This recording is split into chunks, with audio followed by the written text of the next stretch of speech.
Abonnez-vous et cliquez aussi sur la petite cloche de notification pour ne rien rater de nos prochaines vidéos. N'oubliez pas de partager aussi la vidéo et de la liker.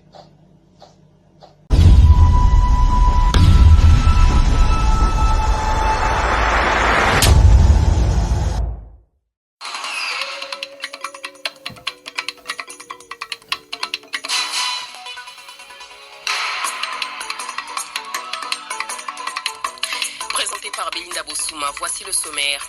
Massad Boulos s'est dit optimiste quant au succès du processus de Doha, même si les choses semblent prendre du temps, dit-il. Le conseiller principal pour l'Afrique du président américain l'a fait savoir au cours d'un entretien qu'il a eu cette semaine avec le président de la République, Félix-Antoine Tshisekedi, à Bruxelles, en Belgique. Les jeunes de Kamituga au sud Kivu exigent le départ des Wazalendo. Ils dénoncent l'insécurité entretenue par ces combattants. La société civile locale demande au gouvernement d'instaurer l'autorité de l'État pour mettre fin à cette situation. Le porte-parole du secteur opérationnel Soukola 2 Nord-Sud Kivu appelle au calme et réclame des enquêtes pour établir les responsabilités. Et puis, la guerre dans l'Est de la RDC affecte sérieusement la santé mentale des populations. Constat d'un psychiatre clinicien au Sud Kivu, Donatien Bachagalouké, l'a révélé en marge de la Journée internationale de la santé mentale. Il est l'invité de ce journal.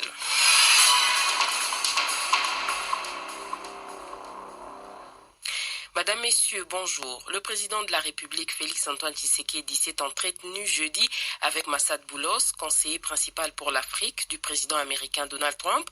C'est en marge de sa participation au Global Gateway Forum à Bruxelles, en Belgique. Selon une dépêche de la présidence de la République, cette rencontre fait suite à celle de New York aux États-Unis d'Amérique, où les deux personnalités avaient eu des échanges similaires axés sur les différents processus de paix, notamment ceux de Washington et Doha. Le point dans ce reportage de Grace Amzati, rendu par Donna Madimba Mbaya. À en croire la présidence de la République de la RDC, Massad Boulos dit rester optimiste quant au succès du processus de Doha, même si les choses semblent prendre du temps. On sait très bien que les délégués ont signé une déclaration de principe le 12 juillet dernier. Malheureusement, il y a eu des vacances à la suite de l'attaque de Doha le 11 septembre dernier. Mais très bientôt, ils vont relancer les discussions, rassure-t-il. Le conseiller principal pour l'Afrique du président Donald Trump ajoute que les États-Unis tiennent à la souveraineté et à l'intégrité territoriale de la RDC. Il précise que l'apport de son pays consiste en substance à un soutien technique avec l'expertise des Américains déjà présents à Doha pour suivre de près toutes les négociations dont la réouverture est prévue en début de semaine prochaine.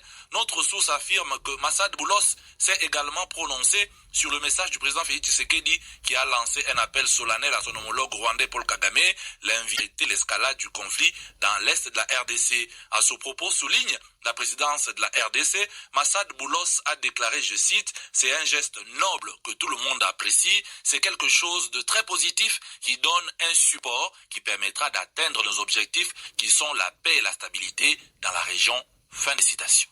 Par ailleurs, le gouvernement congolais salue l'adoption par le Conseil des droits de l'homme des résolutions décisives sur la situation dans l'est du pays. C'est ce qu'indique un communiqué de presse du ministère des Affaires étrangères et coopération internationale parvenu vendredi à Radio Kapi. En effet, au cours de sa session clôturée mercredi 8 octobre à Genève, le Conseil des droits de l'homme a adopté 2 résolutions portant sur la situation des droits de l'homme dans l'est de la RDC ainsi que sur l'assistance technique et renforcement des capacités dans le domaine des droits de l'homme en République démocratique du Congo. Grâce à Mzati. Le Conseil condamne fermement le soutien militaire étranger au groupe armé AFC M23, en particulier celui du Rwanda, et exige la cessation immédiate de ces soutiens, ainsi que le retrait sans condition et sans délai des troupes rwandaises du territoire congolais.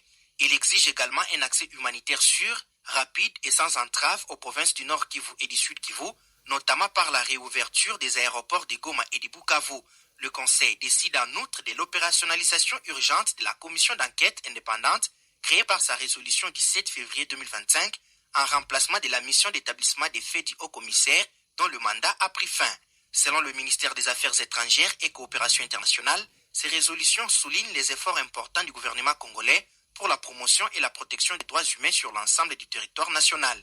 Le gouvernement réaffirme son engagement à mettre en œuvre les recommandations du Conseil, à lutter sans relâche contre l'impunité et à garantir la protection de toutes les populations, en particulier les femmes, les enfants et les personnes déplacées, conclut le communiqué. Direction le Sud Kivu, je vous l'ai dit dans les titres, les jeunes de Kamituga exigent le départ des Wazalendo. Ceci intervient au lendemain des incidents survenus entre ces combattants et les éléments des FARDC. Les jeunes dénoncent l'insécurité entretenue par des hommes armés, sémant ainsi la terreur au sein de la population. La société civile locale demande au gouvernement d'instaurer l'autorité de l'État pour mettre fin à cette situation. L'accalmie observée hier matin a été brusquement interrompue par une manifestation des jeunes. Ces derniers sont descendus dans les rues de Kamituga pour exprimer leur colère. Ils scandaient des chants hostiles aux combattants Wazalendo encadrés par les forces de sécurité. Ces combattants sont accusés de plusieurs faits dont le vol, le meurtre et autres. Réagissant à cette manifestation, le président du conseil de l'espace Lega, Crispin Pombo, déplore les accrochages devenus récurrents entre les forces de sécurité et leurs alliés Wazalendo. Il appelle le gouvernement congolais à assumer ses responsabilités en matière de protection des civils. On l'écoute. L'accalmie observée ce vendredi matin a été brusquement interrompue par une manifestation de jeunes. Ces derniers sont descendus dans la rue de Kamituga pour exprimer leur colère. Ils scandaient des chants hostiles aux combattants Wazalendo. Encadrés par le fonds de sécurité, ils exigent le départ de Wazalendo de leurs milliers. Ces combattants sont accusés de plusieurs faits, dont le vol, le meurtre et autres. Réagissant à cette manifestation, le président du conseil de l'espace Lega, Crispin Pombo, déplore les accrochages devenus récurrents entre les forces de sécurité et leurs alliés Wazalendo. Nous pensions que la présence de Wazalendo et la présence des FARDC, ils avaient qu'une seule cause. Mais en profondeur, on finit par comprendre qu'ils ont des visions différentes. Et cette situation nous inquiète. Nous demandons à leurs chefs que nous ne voulons pas que l'espace Lega reste un théâtre du désordre, un théâtre de pillage, un théâtre où les gens meurent. Chaque Mouzalendo doit faire l'équivalent chez lui, dans son village. Vous avez votre champ, vous avez un tapiscole où vous cultivez pour chercher à manger. Pour rappel, le 18 septembre dernier, des accrochages similaires entre les deux forces à Mwenga Centre avaient coûté la vie à 8 personnes. Voilà, c'était là le reportage de Ronéline Thibonera. Entre-temps, des sources militaires à Kamituga, dans le territoire de Mwenga, confirment que les affrontements ont réellement opposé un groupe Wazalendo aux forces armées du 3306e régiment FARDC dans la nuit de jeudi à hier vendredi. D'après le porte-parole du secteur opérationnel Sokola 2 Nord, au Sud Kivu, un commissaire de la police et un militaire du bataillon Buffle ont été tués par ce groupe Wazalendo. Le lieutenant Méa Jérémy affirme que la population de Kamituga a manifesté publiquement pendant la journée contre les agissements des Wazalendo, qui sont pourtant les supplétifs des FARDC. On écoute le directeur du service de communication et information des forces armées, le lieutenant Méa Jérémy, est joint depuis Kamituga. En rapport avec les événements malheureux survenus cette nuit du 9 au 10 octobre 2025 dans la ville de Kamituga, ayant causé la mort de nos deux compatriotes, dont un soldat des FARDC, un commissaire principal de la police nationale congolaise et plusieurs blessés. Le commandant secteur opérationnel Sokola D Nord Sud Kivu condamne avec la toute dernière énergie et appelle toutes les parties en cause de revenir à la raison et au calme, en vue de préserver la paix et la sécurité en faveur de la population civile étant notre priorité. Cependant, il demande à ce que les enquêtes minutieuses soient diligentées pour établir les responsabilités afin d'éviter la communalisation des faits, étant donné que nous sommes dans l'obligation de s'appuyer mutuellement comme un seul homme pendant cette période cruciale. C'est ainsi que les FARDC compatissent aux familles éprouvées sans distinction. Par ailleurs, les FARDC appellent toutes les factions des rebelles rwandais des Forces démocratiques de libération du Rwanda, FDLR, à déposer les armes et à se rendre aux autorités congolaises ou à la MONUSCO pour leur rapatriement au Rwanda. Cet appel s'inscrit dans la mise en œuvre de l'ordre opérationnel adopté le 1er octobre 2025 par le comité conjoint de supervision de l'accord de Washington signé entre la RDC et le Rwanda sous la médiation des États-Unis. Dans un communiqué du 10 octobre 2025, l'armée invite les populations en contact avec les FDLR à se désolidariser de ces rebelles et à les encourager à se rendre sans condition.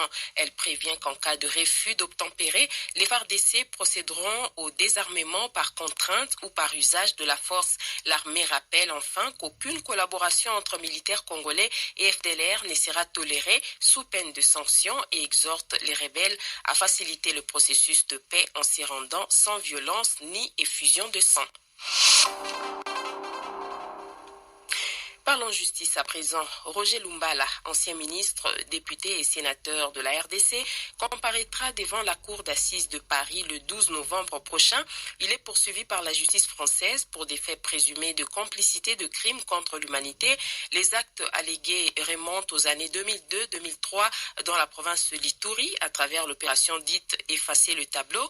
La justice française se fonde sur le principe de compétence universelle pour le juger.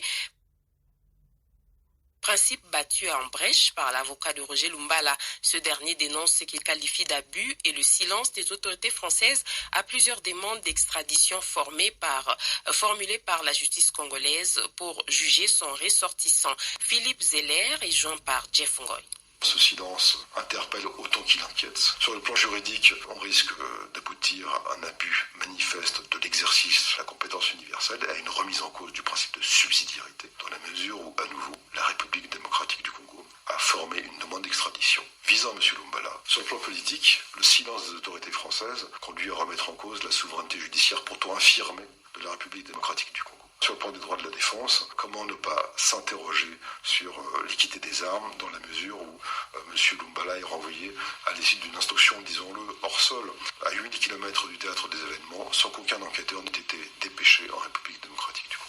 Dans ces conditions, on ne peut qu'instamment appeler les autorités à reconnaître la compétence de la République démocratique du Congo pour juger son ressortissant, M. Roger Lumbala, à répondre officiellement aux demandes d'extradition formées par les autorités congolaises, et en définitive, à mettre un terme à cette procédure qui n'a pas lieu d'être.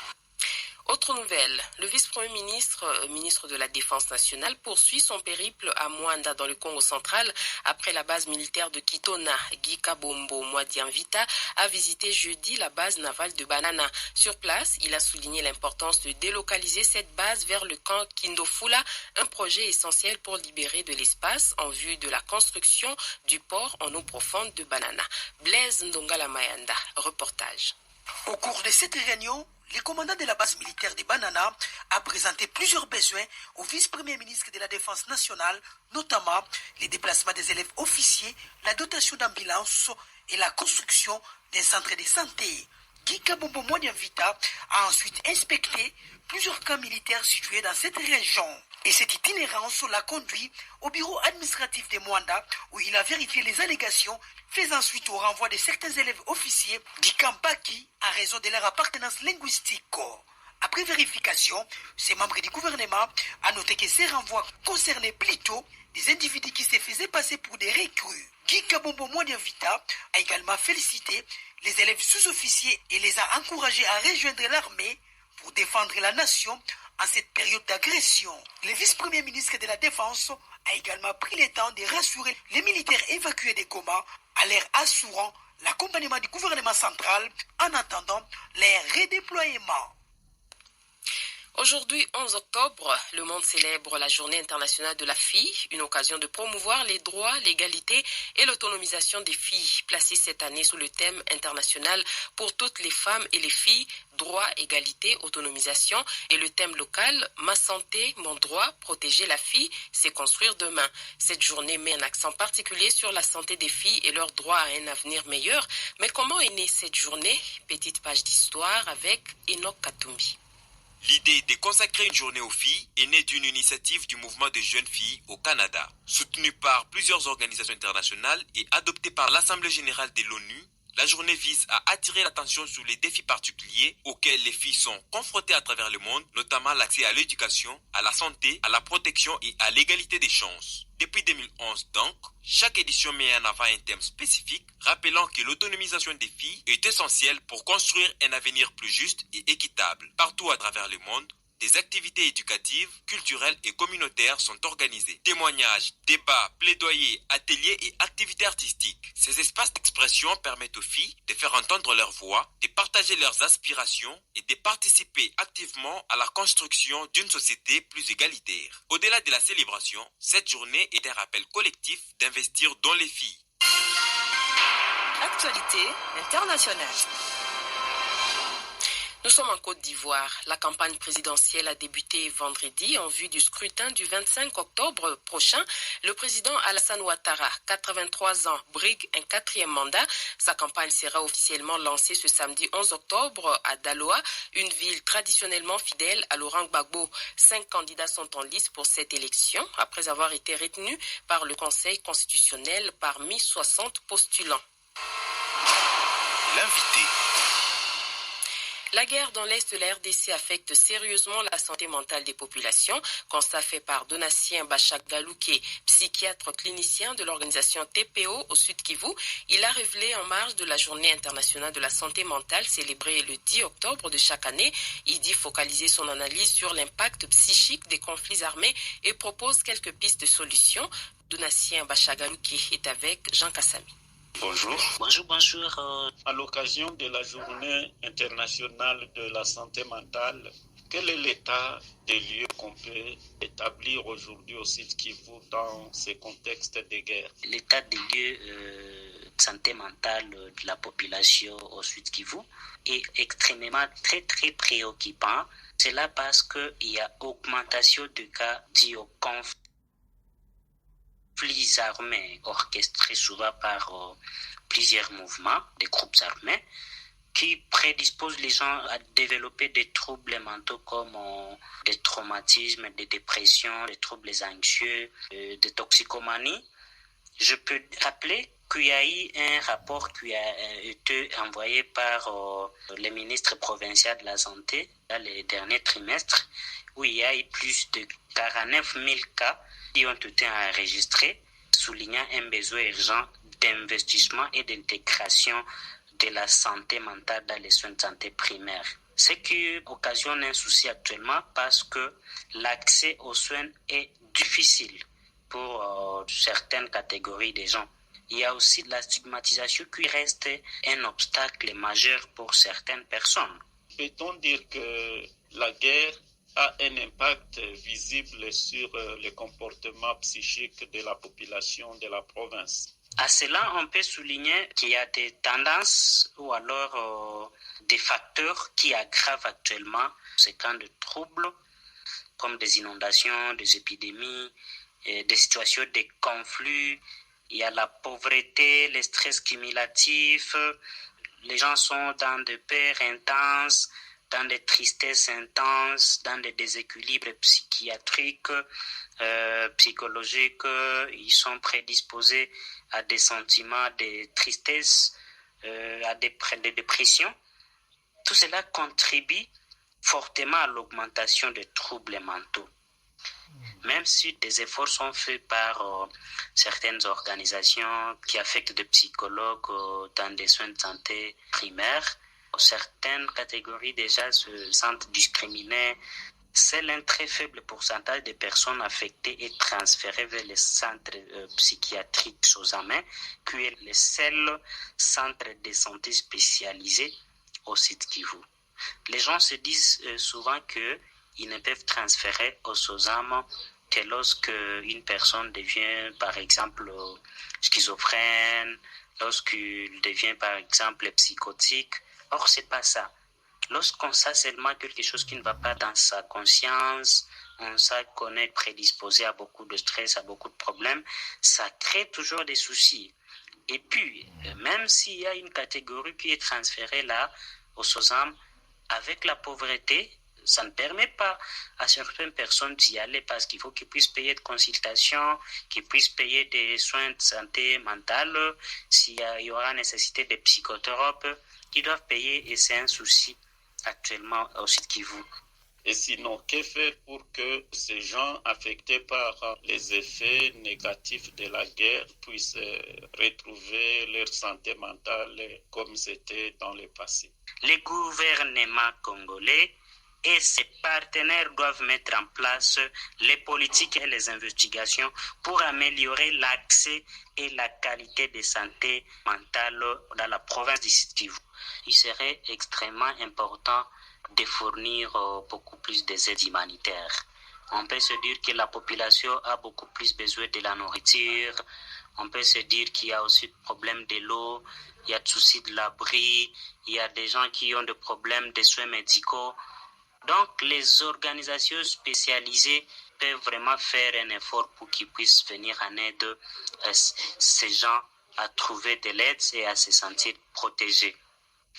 Beaucoup plus, on peut se dire qu'il est aussi important de soutenir la protection des civils par le respect des droits internationaux humanitaires, en fait de promouvoir la paix par des actions de prévention et de sensibilisation. Je vous remercie. Voilà, c'était là notre invité Donatien Bachagalou, psychiatre clinicien de l'organisation TPO au Sud Kivu. Il répondait aux questions de Jean Kassami. C'est la fin de ce journal. Merci de l'avoir suivi.